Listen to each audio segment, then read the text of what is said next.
জীবনের প্রথমবারের মতো দর্শন। সকাল 6টা থেকে হাঁটতে শুরু করেছি, এত চড়াই উতরাই পার করে শেষমেশ 7 ঘন্টা ট্রেকিং করার পরে দর্শন অমরনাথ গুহা। জয় হো শঙ্করা। পুরা ঢাল আছে, বি কেয়ারফুল, একদম আরামে নামতে হবে। দেখে ভাই, এখান থেকে যে রাস্তাটা চলে গেছে এটা হচ্ছে ঘোড়ার রাস্তা, আর আমাদেরকে ট্রেকিং করে যেতে হবে এই রাস্তায়। এই রাস্তায় ট্রেকিং করতে হবে, আর এটা হচ্ছে ঘোড়ার রাস্তা।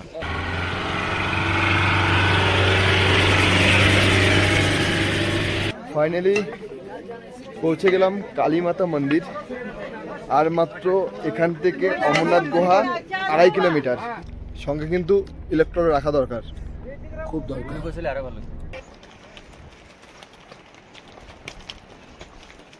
ওই রাস্তা আসার পরে এখানে দুটো রুট পড়ছে। এই যে রুটটা পড়ছে এটা কিন্তু চলে যাচ্ছে ঘোড়াওয়ালাদের জন্য, আর যারা পায়ে হেঁটে যাচ্ছে তাদের জন্য। এটা সবকিছু ভেরিফিকেশনের পরে এখান থেকে ছেড়ে দিল। একটা ইনফরমেশন দিই, যদি কারো কাছে ক্যামেরা থাকে এখান থেকে কিন্তু ক্যামেরা রেখে দেবে। প্রাকৃতিকভাবে তৈরি হয়েছে, দেখতে পাচ্ছ এটা রাস্তা, হেঁটে আসছি, এটা দেওয়াল বরফের। এই যে দেখতে পাচ্ছি এটা হচ্ছে কালীমাতা মন্দির। এখান থেকে অমরনাথ গুহা আর মাত্র 2.5 কিলোমিটার। কালীমাতা মন্দিরের দর্শন সবাই করে নেই, চলো একসঙ্গে। হর হর মহাদেব, জয় মা কালী। এটা লেডিস, এটা জিন্স। ঘড়ির কাঁটায় সময় সকাল 6টা। বেরিয়ে পড়লাম বাবা বরফানিকে দর্শন করার উদ্দেশ্যে যাত্রা। প্রথম চেকপোস্ট পার হতে না হতে আমাদের পড়ে গেল উতরাই রাস্তা। মনে হচ্ছে পাহাড়ের গা বেয়ে নিচে নামছি। হর হর মহাদেব। শুরুতেই নিচে নামতে হচ্ছে, পুরা ঢালু। 16 কিলোমিটার, সবে 500 মিটার আসলাম না। সময় আপডেট পুরোপুরি 6টা। হর হর মহাদেব। 6ই আগস্ট 2024। আজকের তারিখটা জীবনের খাতায় একটি স্মৃতি হয়ে থেকে যাবে, কারণ আজ তোমাদের সবাইকে ভার্চুয়ালি সঙ্গে নিয়ে শুরু করে দিলাম বাবা বরফানিকে দর্শন করার জন্য 16 কিলোমিটারের পায়ে হেঁটে যাত্রা। যাত্রাপথে আমাদেরকে কাশ্মীরি আর্মি ফোর্স উৎসাহিত করছে যাতে আমরা সঠিকভাবে 16 কিলোমিটার পথ ট্রেকিং করতে পারি। কাশ্মীরের প্রশাসন কিন্তু খুব টাইট, মিলিটারি ফোর্স, সিআরপিএফ থাকে। 500 মিটার অন্তর অন্তর একজন দাঁড়িয়ে আছে, ঘাড় এদিক থেকে ওদিক করা যায় না, বুঝতে পারলে তো? কারণ কি, শত হলো আমাদের ভারতের ভূখণ্ড কাশ্মীর।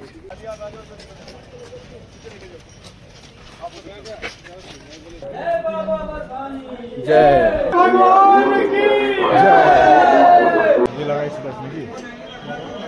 বিশাল বড় লাইন, কারণ অনেকটা লেট করে আসছে, তার জন্য লাইনটা এত বড় হয়ে গেছে। আর একটু আগে আসলে হয়তো আমরা বেরিয়ে যেতে পারতাম। কি বলো?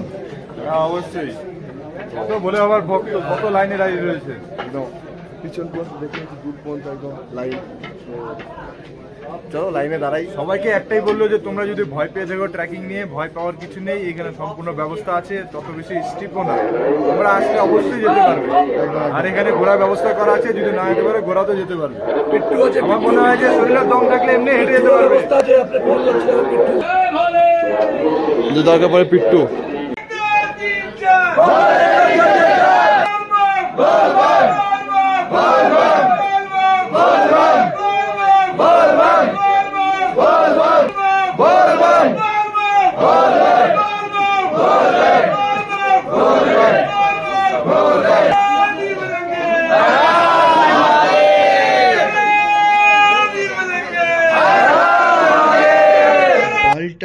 বেস ক্যাম্প থেকে বেরিয়ে এটা হচ্ছে প্রথম গেট। জায়গাটির নাম হচ্ছে দুমেল, যেখানে সমস্ত যাত্রীর RFID কার্ড, ব্যাগ, সমস্ত ধরনের ডিভাইস ভেরিফিকেশন করা হয় এবং ভেরিফিকেশন হওয়ার পর গেটের ওপারে যেতে দেওয়া হয়। এখানে সবার RFID কার্ড ভেরিফিকেশন করার পরেই ভিতরে যাওয়া যাবে, বুঝতে পারলে?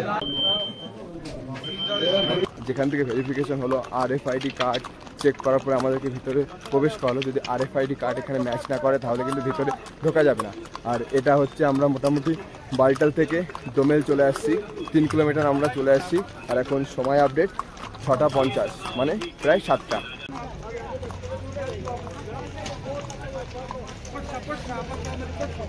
একটা ইনফরমেশন দিই, যদি কারো কাছে ক্যামেরা থাকে এখান থেকে কিন্তু ক্যামেরা রেখে দেবে। তো আমার কাছেও ক্যামেরা আছে, স্ক্যান করার পরে আমি ব্যাগে রেখে দিয়েছি। 2 জায়গা থেকে আমার ক্যামেরা বেঁচে গেছে। দুমেল পর্যন্ত, মানে দুমেল যে চেকিং পোস্ট আছে তার আগে পর্যন্ত কিন্তু আমি ক্যামেরা ইউজ করেছি। এখন আর ক্যামেরা ইউজ করতে পারছি না, এখন মোবাইলই ভরসা। চড়াই কিন্তু শুরু হয়ে গেছে। আর আমরা অলরেডি 3 কিলোমিটার চলে আসছি। পিছনে দেখতেই পাচ্ছি এটা দুমেলের গেট ছিল। সিকিউরিটি এই পরিমাণে সিকিউরিটি না, পুরো হাই অ্যালার্ট সিকিউরিটি।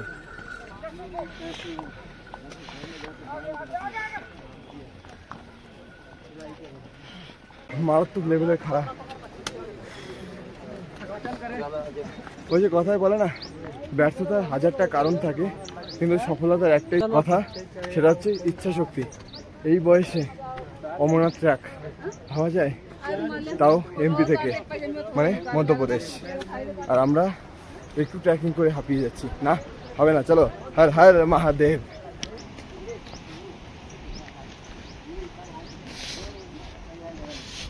বালটাল থেকে প্রথমে আসলাম দুমেল, 3 কিলোমিটার। দুমেল থেকে আমাদের নেক্সট যেটা স্টপেজ রয়েছে সেটা হচ্ছে, স্টপেজ বলতে কি সব জায়গায় দাঁড়ানো যায়, কিন্তু দুমেলের পরে একটা জায়গা যেখানে একটা ওই চক টাইপের, সেটার নাম হচ্ছে রেলপাত্রি। এখান থেকে রেলপাত্রির ডিস্টেন্স হচ্ছে আর 1.5 কিলোমিটার। আর রেলপাত্রিতেই পাওয়া যাবে মেডিকেল স্টোর, মানে মেডিকেল ক্যাম্পগুলো যে বসছে, তোমাকে ফ্রিতে মেডিকেল দিচ্ছে। তো এরকম বালটাল থেকে যাওয়ার সময় 4 থেকে 5টা চক টাইপের পরে, যেখানে সবাই খাওয়া দাওয়া থেকে শুরু করে সব কিছু পাওয়া যাবে। এমনি রাস্তাঘাটে তো লেবু পানির ব্যবস্থা রয়েছে, যা দরকার পেয়ে যাবে, কিন্তু চক টাইপের যে রয়েছে, তো প্রথম হলো দুমেলের পরে হচ্ছে রেলপাত্রি। আর বালটাল থেকে ডুমেলের ডিস্টেন্স হচ্ছে 3 কিলোমিটার, আর ডুমেল থেকে রেলপাত্রির ডিস্টেন্স হচ্ছে 3 কিলোমিটার, মানে টোটাল 6 কিলোমিটার। এই পর্যন্ত আমরা মোটামুটি 4.5 কিলোমিটার ট্র্যাক করে নিয়েছি। আর 1.5 কিলোমিটার পরে আমরা পৌঁছে যাবো রেলপাত্রি। তো আমাদের 6 কিলোমিটার ট্র্যাক হয়ে যাবে। আমরা সকালে বেরিয়েছিলাম 5টা নাগাদ, এখন বাজে 7:30। ওকে, 7:30, মোটামুটি 1.5 ঘন্টায় আমরা 4.5 কিলোমিটার কভার করেছি। কষ্ট অতটা হচ্ছে না, আমার হচ্ছে, কিন্তু ভরসা সেই। চলো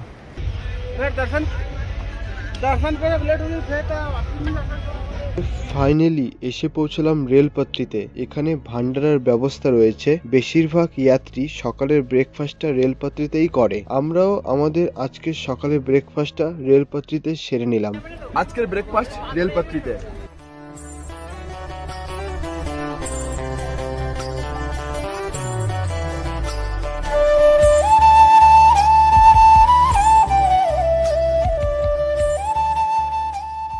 তো সকালের ব্রেকফাস্ট আমাদের হয়ে গেল।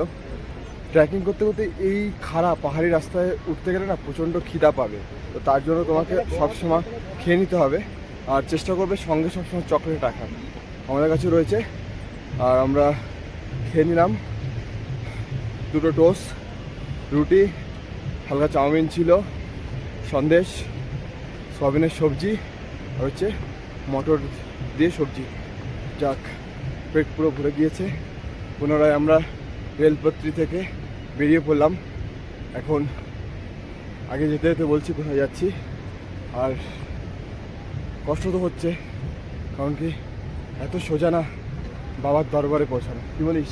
আমি কথা বলছি না, তার জন্য আমার কিন্তু একটু বেশি কষ্ট হচ্ছে। কারণ কি আমি যদি মুখটা বন্ধ রাখতাম, নাক দিয়ে প্রতিনিয়ত নিঃশ্বাস নিতাম, তাহলে এতটা প্রবলেম হতো না।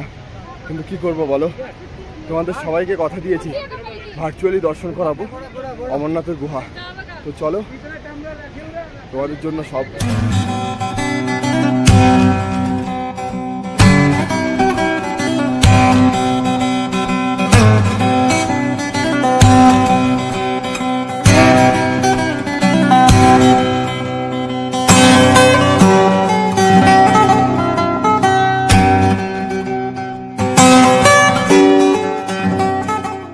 রেলপাত্রি পার করে এখন আমাদের নেক্সট ডেস্টিনেশন, সেটা হচ্ছে বারারি মার্গ।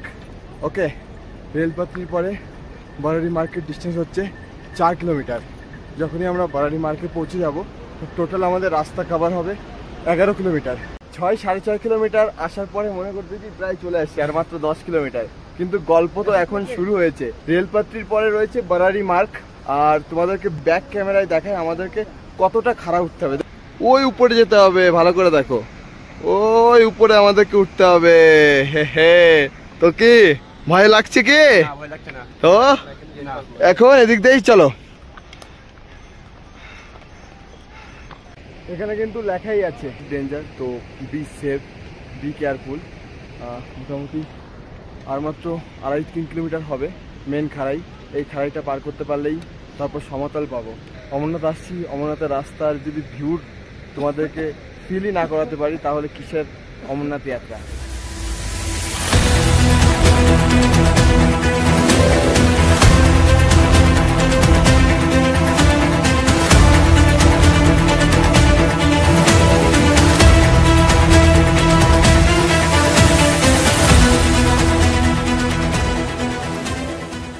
ফাইনালি সব এখানে। এখন আমাদেরকে এখান থেকে সোজা এই সাইডটা উঠতে হবে, আর এই সাইডটা থেকে উঠে আসলাম। রাস্তা अभी भी बाकी है, हार नहीं मानना है।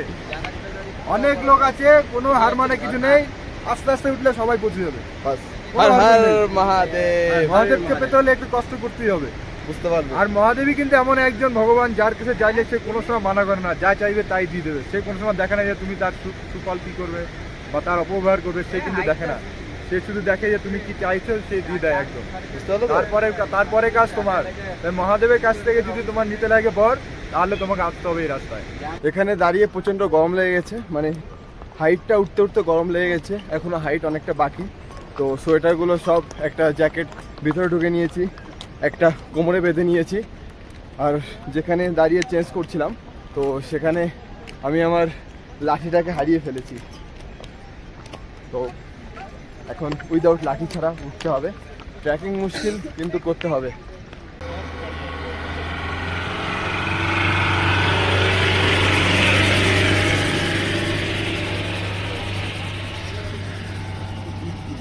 সঙ্গে কিন্তু ইলেকট্রল রাখা দরকার, খুব দরকার। ট্রেকিং করার সময় চেষ্টা করবে কর্পূর, তারপর চকলেট, ইলেকট্রল, গ্লুকোজ এগুলো রাখার। কারণ কি পুরো ডিহাইড্রেশন হবে, রৌদ্র তার উপর শরীর দেবে না, তো তোমাকে জল এর সঙ্গে গ্লুকন্ডিটা তোমাকে এনার্জি দেবে। আমাদের কাছে একটি ব্লুটুথ স্পিকার ছিল। সেই স্পিকারে আমরা ভোলা বাবার গান শুনতে শুনতে পুরো খাড়া রাস্তায় ট্র্যাক করে উপরে উঠলাম। ভোলা বাবার গান কেমন যেন আমাদেরকে এক অদৃশ্য শক্তির মতো মোটিভেট করছে তার কাছে যাওয়ার জন্য। অনেকের শ্বাসকষ্ট হচ্ছিল। রাস্তার দুধারে প্রচুর মেডিকেল ক্যাম্প রয়েছে, যেখানে আপনি বিনামূল্যে ওষুধ পেয়ে যাবেন, অক্সিজেন পেয়ে যাবেন। 500 মিটার অন্তর অন্তর বিশ্রাম করার জন্য জায়গা রয়েছে। যদি কারোর টয়লেট বাথরুম পায়, তার জন্য সুব্যবস্থা রয়েছে। এখন যে টপটায় দাঁড়িয়ে আছি, এটা হচ্ছে বারোয়ারি মার্ক টপ বা বারোয়ারি মার্ক বলতে পারি। এই যে নিচে দাঁড়িয়ে আছি, এই সোজা আসলাম, এই যে হচ্ছে টপটা, ঠিক আছে। এই সোজা এখান দিয়ে যে রাস্তাটা চলে গেছে, এটা হচ্ছে ঘোড়ার রাস্তা, আর আমাদেরকে ট্রেকিং করে যেতে হবে এই রাস্তায়। এই রাস্তায় ট্রেকিং করতে হবে, আর এটা হচ্ছে ঘোড়ার রাস্তা। এখানে কিন্তু সব ডিটেলস দেওয়া থাকে, একটা জায়গায় চকে ডিটেলস দেওয়া থাকে, নেক্সট টয়লেট কোথায় পাওয়া যাবে, বুঝতে পারলে। তো এখন আমাদেরকে এখান থেকে যেতে হবে কালীমাতা মন্দির, মোটামুটি 3.5 কিলোমিটার মতো হবে মেবি। আর আমাদের টোটাল অমরনাথ গুহার ডিস্টেন্স হচ্ছে এখনও 6.5 কিলোমিটার। আর অলরেডি এত সময় গরম লাগছিল, দেখো সোয়েটার মোয়েটার পুনরায় আবার পরে নিয়েছি।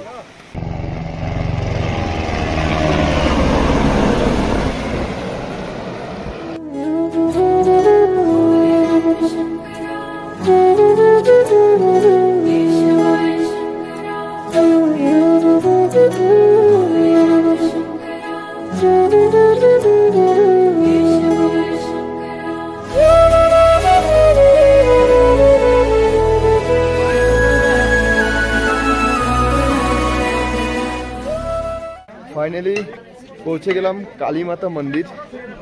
আর মাত্র এখান থেকে অমরনাথ গুহা 2.5 কিলোমিটার। আর সময় আপডেট 1টা 6টা নাগাদ বেরিয়েছিলাম, মানে 7 ঘন্টা হয়ে গেছে। জীবনের প্রথমবারের মতো দর্শন, ওই যে দূরে দেখতে পাচ্ছি অমরনাথের গুহা। সকাল 6টা থেকে হাঁটতে শুরু করেছি, এত চড়াই উতরাই পার করে শেষমেশ 7 ঘন্টা ট্রেকিং করার পরে দর্শন অমরনাথ গুহার। এই গুহার মুখ দেখে মন পুরো শান্তি। হর হর মহাদেব। আর মাত্র 2 থেকে 2.5 কিলোমিটার পৌঁছে যাব তোমাদের সবাইকে ভার্চুয়ালি সঙ্গে নিয়ে 450টা সিঁড়ি পার করে অমরনাথ গুহার দিকে। চলো, পুরা ঢাল আছে, বি কেয়ারফুল, একদম আরামে নামতে হবে। দেখে ভাই,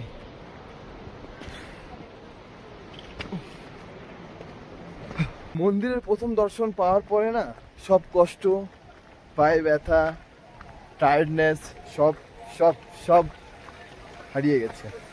এখন যত তাড়াতাড়ি এই 2 থেকে 2.5 কিলোমিটার পথ পার করে গুফার মধ্যে প্রবেশ করতে পারি, সেই জন্য পুরো এক্সাইটেড, পুরা ধাই ধাই করে চলছি, বুঝতে পারলে তো? একদম কোনো চাপ নেই, তো সব কিছু ভুলে, ব্যথা বেদনা সব ভুলে একদম ধাই ধাই করে চলতে শুরু করেছি। এই যে দেখতে পাচ্ছি এটা হচ্ছে কালীমাতা মন্দির, এখান থেকে অমরনাথ গুহা আর মাত্র 2.5 কিলোমিটার, বুঝতে পারলে তো? মোটামুটি চলেই আসছি। কালীমাতা মন্দিরের দর্শন সবাই করে নেই, চলো একসঙ্গে। হর হর মহাদেব, জয় মা কালী।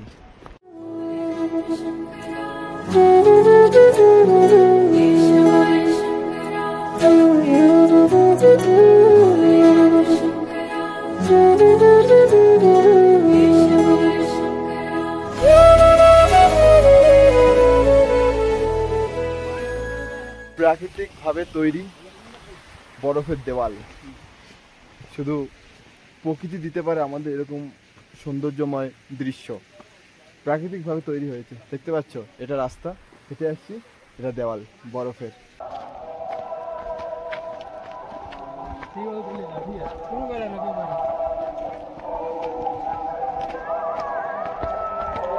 আর মাত্র 1 কিলোমিটার বাকি।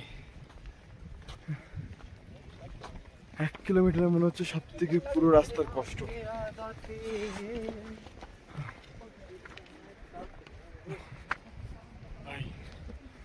আর বেশি দূর নেই, 500 মিটারের মতো আছে। 1 কিলোমিটার আছে, 1 কিলোমিটার আছে, মুখ থেকে কথা বেরাচ্ছে না, কিন্তু দর্শন করতে হবে বরফানি বাবার।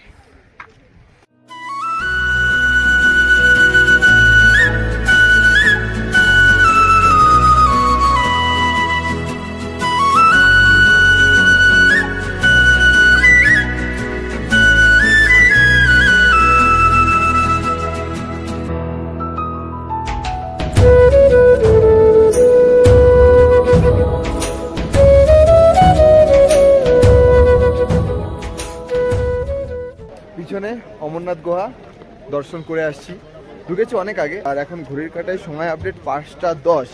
অ্যাকচুয়ালি আমরা ভিতরে 4টার মধ্যেই চলে গিয়েছিলাম, আমাদের টোটাল আসতে 7.5 ঘন্টা সময় লেগেছে, কিন্তু বৃষ্টি হচ্ছিল তার জন্য ভিতরেই ছিলাম। তো এক এক করে এখান থেকে বেরাই আগে, কারণ কি এখানে ভিডিও ফটো খুব কম করতে দেয়। এখান থেকে বেরিয়ে তোমাদেরকে যেতে যেতে টোটাল আপডেট বলছি। আজ নিজেকে ধন্য মনে হচ্ছে, কারণ আমি কথা দিয়েছিলাম তোমাদের সবাইকে ভার্চুয়ালি দর্শন করাবো বরফানি বাবাকে, সেই কথা আমি রাখতে পেরেছি। বাবাকে হয়তো তোমাদের দেখা করাতে পারিনি, কিন্তু তোমাদের সবাইকে সঙ্গে নিয়ে 16 কিলোমিটার পথ পায়ে হেঁটে বরফানি বাবার গুফা দর্শন করাতে পেরেছি, এটাই আমার জন্য অনেক। এখন পুনরায় আমরা বেরিয়ে পড়লাম বালটাল বেস ক্যাম্পের উদ্দেশ্যে। আমাদের বালটাল বেস ক্যাম্প থেকে অমরনাথ গুফা পর্যন্ত হেঁটে আসতে সময় লেগেছে 9 ঘন্টা 16 কিলোমিটার পথ। পুনরায় আমাদেরকে 16 কিলোমিটার পথ পায়ে হেঁটে যেতে হবে। মোট আমরা আজ 32 কিলোমিটার পথ পায়ে হেঁটে পাড়ি দেব। অমরনাথ গুফার 500 মিটার আগে থেকে মোবাইল, ব্যাগ, পার্স, জুতো, বেল্ট সবকিছুই রেখে দেওয়া হয়। কোনো রকমের কোনো স্মার্ট ডিভাইস সঙ্গে থাকে না, সবকিছু 500 মিটার আগেই রেখে দেওয়া হয়। পুনরায় এখন আমরা আবার বেরিয়ে পড়লাম বালটাল বেস ক্যাম্পের উদ্দেশ্যে। 7টা 26, আর এখান থেকে বারবারই মার্ক দেখাচ্ছে মাত্র 1.50 কিলোমিটার। মোটামুটি 1.5 কিলোমিটারের বেশি চলে আসছি 26 মিনিটে। চলো সময় আপডেট 7টা 34, আর এখান থেকে দুমেল 7 কিলোমিটার, আর বালটাল বেস ক্যাম্প হচ্ছে 9.5 কিলোমিটার। এটার মানে হচ্ছে এই পর্যন্ত আমরা 3.5 কিলোমিটার, আধা ঘন্টায় 3.5 কিলোমিটার চলে আসছি। আর যেখানে আমাদের সকালে যেতে অনেকটা সময় লেগেছিল। অ্যাকচুয়ালি আমরা নামছি, চড়াইও রয়েছে, দেখা যাক কত সময় লাগে আমাদের পৌঁছাতে 12 কিলোমিটার।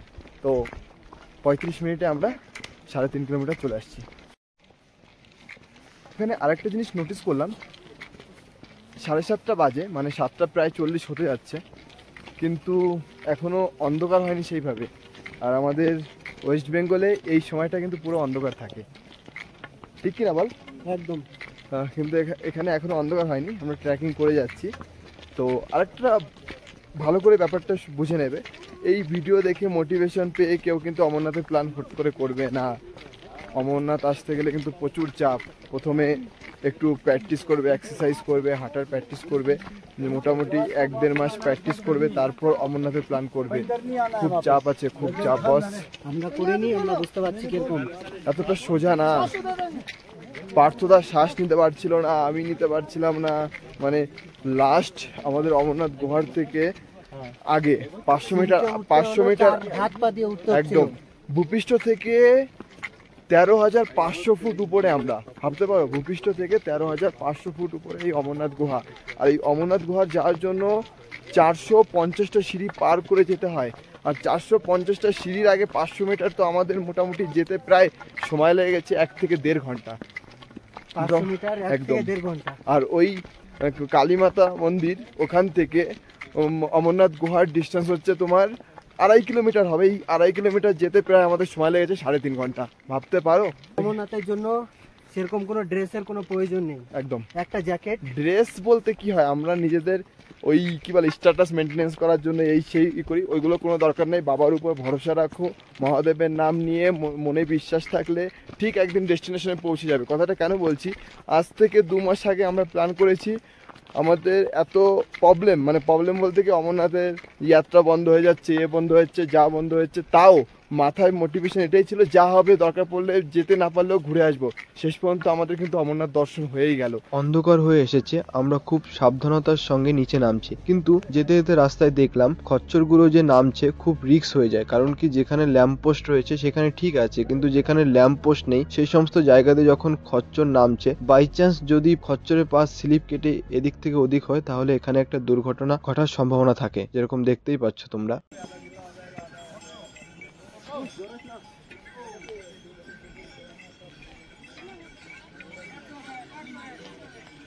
অলরেডি হালকা হালকা বৃষ্টি পড়া শুরু হয়ে গেছে।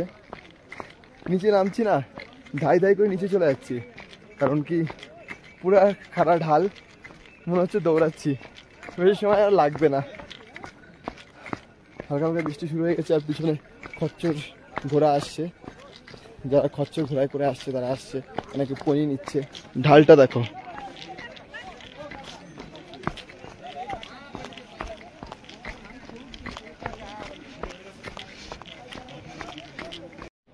সময় আপডেট 7:49। অলরেডি অন্ধকার হয়ে গেছে। আমি ল্যাম্প পোস্টের নিচে দাঁড়িয়ে আছি, আর এই পর্যন্ত কিন্তু আমরা 6.5 কিলোমিটার চলে আসছি। 6.5 কিলোমিটার তো অনেক ফাস্ট আসছি, কারণ কি অনেক ঢাল রয়েছে, তো আমাদের নামতে অসুবিধা হচ্ছে না। কিন্তু চারদিকটা অন্ধকার হয়ে গেছে, আর মেঘের অবস্থা খুব খারাপ। বৃষ্টি আসবে মেবি, দেখা যাক। কারণ কি এখানে ওয়েদারের কোনো গ্যারান্টি নেই, যখন ইচ্ছা তখন যায় না, তাই ওয়েদার হয়ে যায়। কখনো বৃষ্টি হচ্ছে, কখনো হচ্ছে না, এরকম একটা ব্যাপার হয়ে যাচ্ছে। আর একটু আগে বৃষ্টি হয়েছিল, আর রাস্তাঘাট অলরেডি হালকা হালকা কাদা কাদা হয়ে গেছে। তো তাড়াতাড়ি যাওয়া যাক।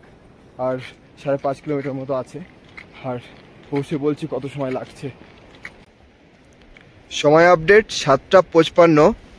প্রায় 1 ঘন্টা হয়ে গেল আমরা ট্রেকিং করছি। এই পর্যন্ত কিন্তু আমরা অলরেডি 7.5 কিলোমিটার চলে আসছি। 1 ঘন্টায় 7.5 কিলোমিটার, চারটাখানি কথা না।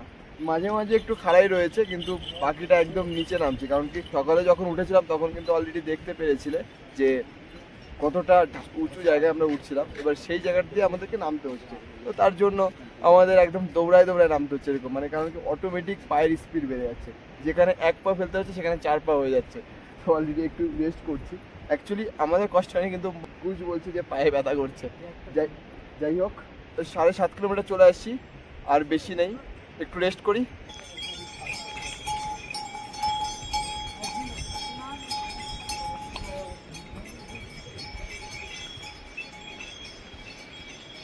একটা জিনিস নোটিস করলাম, আমরা কজনই কিন্তু হেঁটে হেঁটে আসছি, বাকি সব কিন্তু খচ্চরে করে যাচ্ছে, যে অন্ধকার হয়ে যাচ্ছে, কি হবে কি হবে কি হবে কি হবে না। কিন্তু আমরা খচ্চর নেবো না, পায়ে হেঁটেই যাবো। অলরেডি বৃষ্টি পড়া শুরু হয়ে গেছে হালকা হালকা, তো আমাদেরকে রেনকোট পরে নিতে হবে। দেখতেই পাচ্ছি বৃষ্টি পড়ছে, আই হোপ বৃষ্টি পড়ছে, রাইট? বুঝতেই পারছো, তো আমরা রেনকোটগুলো পরে নেবো। সকলে দেখতেই পেলে যে বৃষ্টি শুরু হয়ে গেছে, তো আমরা সকলে রেনকোট পরে নিলাম, আমাদের যত ডিভাইস বাগেরা ছিল ব্যাগের মধ্যে ঢুকিয়ে নিয়ে বাকি যে রাস্তাটা আমরা খুব সেফটির সঙ্গে নিচে নামলাম। অমরনাথ গুফা থেকে আমাদের বালটাল বেস ক্যাম্প পর্যন্ত আসতে সময় লেগে গিয়েছে প্রায় 3 ঘন্টা। আমরা মোটামুটি রাত্রে এসে সকলের শরীর পুরো টায়ার্ড ছিল, তো আমরা সকলে ভান্ডারা থেকে খাওয়া দাওয়া করে নিয়ে রাত্রে রেস্ট করলাম। আজকে নেক্সট ডে আমরা পুনরায় বেরিয়ে পড়লাম অমরনাথ গুফার দর্শন। ব্লগটা যদি ভালো লাগে তাহলে অবশ্যই লাইক, কমেন্ট, শেয়ার আর চ্যানেলটাকে অবশ্যই সাবস্ক্রাইব করে দেবে। দেখা হচ্ছে তোমাদের সঙ্গে এর পরের এপিসোড বা পরের ব্লগে। টাটা।